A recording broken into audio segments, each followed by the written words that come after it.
Shaun Haney here with Real Agriculture and Real Ag Radio, and right now we're at Farm Tech 2020 in Edmonton, Alberta, Canada. And joining me right now is one of the big speakers here at the event today at Farm Tech. It is Amber Mack. Hey, Amber, how's it going? I'm doing great. Thanks so much for having me. Well, this is really neat to meet you because you are a fellow Sirius host.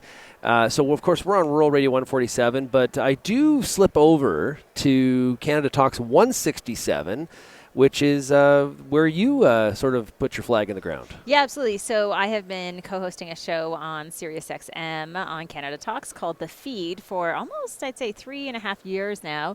And The Feed is basically a 1-hour look at what's happening in consumer technology. We do everything from gadget reviews to talking about emerging technologies such as artificial intelligence, and even do some fun segments such as app recommendations. Oh, cool. So how did you get into that? What's your... So my background is in journalism. So I went to school for journalism, and then I worked in the tech industry for a few years, and then started working on a show called Call for Help on G4 Tech TV, which was a daily 1-hour call-in show. Oh, wow. So you can only imagine that's a great place to get experience in the tech industry by angry people calling in who have technical problems. And I did that for 500 plus shows. Oh, my goodness.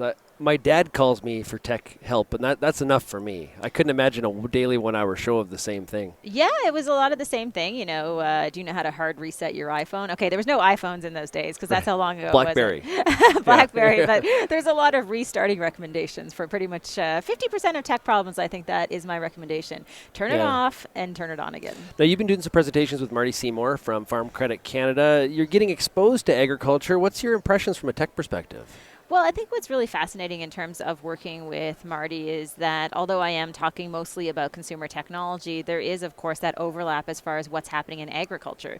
You take a trend such as autonomous vehicles, and all of a sudden you can see self-driving tractors, which, of course, are getting more popular in agriculture. And I think there are plenty of other examples like that. But I think also when we talk about emerging technology trends, we assume that these are just things that affect consumers. But at the end of the day, I think there are productivity recommendations that are fueled by new technology that can help people who are working in the agriculture industry. So to me, it just feels like there are lots of stories to be told, and I love working with Marty because he's able to put the agriculture lens on whatever technology trends I'm bringing to the table. We're becoming more and more reliant on things like devices, of course, and there's a lot of talk about, how do you limit your screen time? Somebody was here the other day talking about how people are actually growing an extra vertebrae because they're hunched over so much looking at their phone. I'm not actually sure if that's true or not. I have heard about that. Really? Yeah, I'm not sure if it's totally true, but hey, that could be a benefit. You never know. It's like growing a tail or something. Yeah. Okay, so do you get concerned about how reliant we are on some of these devices in our daily lives at this point? I think there is a concern when you rely on too much technology. The reality is that you have power outages or your cellular infrastructure goes down. I mean, all of a sudden we feel helpless. Marty and I were just joking about this on the drive-in, is that we've even become lazy with things like Google Maps. We don't know how to get anywhere anymore, even if we've been to a city dozens of times. So there's a great example, I think, of how we have relied too much on technology, and I think it means that we have to find some sort of balance, and I think this is true in our personal lives as well as our professional lives. Yeah, anybody that has a teenage kid, it's a constant, like, put your phone down, but you catch yourself, right? We can talk about our kids all we want, but honestly, it's a personal problem too. Yeah, I think kids just mirror what they see their parents doing. I see this all the time. I go to the park, and all of a sudden, every parent is on their phones taking work calls. And what do you expect? I mean, that's what the kid has seen and learned along the way, so they're going to mirror those same habits. So for me, I mean, I think when we talk about parenting and being a good role model, it means introducing kids to other activities and maybe even taking up those activities yourself. So I do think that, again, I think life is really hard right now. That's the reality of things with technology. But on the other hand, I think if you embrace it, I think there are many, many benefits that do exist as long as you don't let it control your life. Here, there's a lot of talk about precision agriculture. And with precision agriculture, you get the cloud, and then you have the data discussion. Data privacy in the consumer market, of course, a big topic. Facebook has had a real rough go of it, especially from a stock price perspective. I heard this morning that Mark Zuckerberg's lost like $4 billion in personal wealth here in the last 12 months. So how do you view the data privacy issue? Well, I think that we have seen many people much more aware of data privacy over the past couple of years. And I don't want to say that things like Cambridge Analytica were a good thing. That, of course, was the issue that went on recently in the U.S. election. And we know there was a lot of controversy in terms of Facebook and how they allowed for specific targeting. But I will say, I think that it's heightened the awareness of privacy for many people. Sometimes we have these horrible, I don't want to call them scandals, but situations when it comes to data privacy. But it does bring that to light for many people who aren't thinking about it. So one, I think that it is something people are thinking more seriously about. But the second thing, there is this argument that the next generation cares less about privacy, and I do hear that all the time. Oh. And I think that's a little bit concerning in terms of the future of private information. I mean, are we making a big deal of something that perhaps Generation Z cares less about? So these are all considerations that we have to put out there on the table and figure out how we're going to proceed. So the thought would be that, listen, I don't care. Everybody can know everything about me. There's no like sort of curtain whatsoever. Well, I think that is generally what we're seeing more and more of with a younger population, is that many of them don't think that it is a bad thing if they have their location turned on. They're not concerned about their privacy. I'm not agreeing with that, by the way, Yeah. so don't send me your hate tweets. I don't need any hate tweets. I'm just saying that there are shifts in how we care about privacy, and different generations have different feelings about how we should make our information private, but I think it's becoming less of a concern. And then there's the whole issue about that data being used to be used against, well, not against us. That's too harsh of a way to put it, but allows people to market to us. And sometimes that can be rather creepy. Absolutely. I mean, I just started wearing a smartwatch as one example. So you can imagine that I love many features of this watch. It tells how much I'm walking, my heart rate, all those things. But imagine if an insurance company gets hold of that information and all of a sudden says, hey, you know what? You were pretty lazy last year, and I don't think you deserve to get insurance. And if you're going to get it, we're going to charge you an astronomical amount of money because we don't think you're as active as you should be. I mean, these are real things that could happen. Yeah. One of the creepy ones that I had one time is we used this software to do the radio show live, and I had said a bank's name, and then all of a sudden there was an ad at the bottom of the screen. All of a sudden the ad changed to that bank's name. Like, wow. That's weird. That is weird. Was it a coincidence?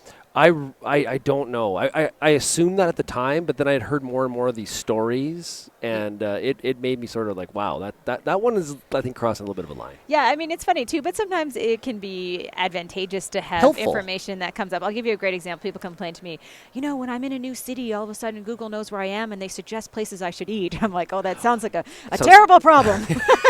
How do you fix that? I want to know the crappy restaurants to eat at. Yeah, exactly. Like, let's understand that there are lots of people who would not want to live without technology. So when people talk about privacy, I think it's about what you're comfortable with. And I think this is true in a business setting as well. Make sure what information is sensitive, that needs to be secure. Make sure you feel confident with the people you're working with. And it is an important conversation, but it's not a no tech or all tech conversation, absolutely, right? We have to meet in the middle. Going back to being a Luddite is not exactly appealing to me either. Who would want that, right? No. I'd have to leave my house and talk to people. That's right. Yeah. Now, some of these cutting edge products, none of them all work out, right? So Google Glass it kind of flopped after. We may see new reincarnations of that coming to the market. Something like 3D TVs at home, that kind of flopped, although the curved TV has kind of stayed. Is like, when you're evaluating some of these products, do you have a good sense sometimes in terms of what is going to succeed and what's going to flop? I think that what we see, I mean, I've been to many CES conferences. That, of course, is the Consumer Electronics Show that takes place in Las Vegas, and they have cutting-edge technology there every year. And many people say, oh, this is useless. No one's ever going to buy this. They said that about the iPad. I remember that. Yeah, absolutely. And I just think we don't really know. And I do believe that in 2020 and beyond, we have to push the boundaries of what's possible. And sometimes that means inventing duds or innovating along the way and creating things that maybe aren't going to be used. I think that's the reality of things, and we don't have to necessarily look at failure as something that means that we should just stop things altogether. So I do think the technology industry is in a state right now where they're trying to reinvent themselves, they're trying to innovate, and it's not that easy. So there's going to be lots of stuff that exists that's not going to be used, but it could be, it could lead its way into other things that could potentially be beneficial in the future. Yeah, you look at the smartphone, right? At one time it was, Samsung does this and iPhone does this, but they've kind of really converged on each other, and it's really hard to innovate now in that space besides just making a better camera. Yeah, absolutely. I mean, I think the only place to really innovate when it comes to smartphone technology right now is probably battery life. I mean, that's where I hope we see the most innovation happening. Because I think for many of us, the battery life just stinks on everything. That's why I'm wearing a smartwatch that is dead, because I have one of those too. And then you go like days without charging Here, it. I was like, Finally, you mentioned the CES, and we've seen a couple years now, John Deere there, turning from just an equipment maker, a manufacturer of construction and agriculture equipment, turning into a technology company. How is that received at a show like that?